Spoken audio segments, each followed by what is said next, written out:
घोणसे घाटात सिमेंट ट्रकला भीषण अपघात, सुदैवाने कोणीही जखमी नाही।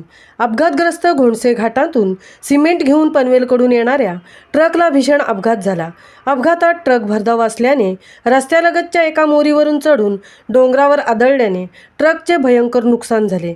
पोलीस नाईक SA विघ्ने यांनी दिलेल्या माहितीनुसार MH08F2420 हा ट्रक पनवेलकडून म्हसळ्याकडे F753 या राष्ट्रीय मार्गावरून येत असताना घोणसे घाटातील केळेवाडी या परिसरात तीव्र उतार आणि शीघ्र वळणावर चालकाचे भरधाव गाडीवरील नियंत्रण सुटल्याने अपघात झाला। अपघातात ट्रकचे भयंकर नुकसान झाले। सदर अपघाताची म्हसळा पोलिसांनी 23-20-24 भाग-द-वी 279-427 मो.वा.का. कलम 184 प्रमाणे नोंद केली आहे। अपघाताचा अधिक पोलीस नाईक SA विघ्ने, सहाय्यक पोलीस निरीक्षक पवन चौधरी यांच्या मार्गदर्शनाखाली तपास करीत आहेत। महामुंबईसह संजय खांबेटे, म्हसळा।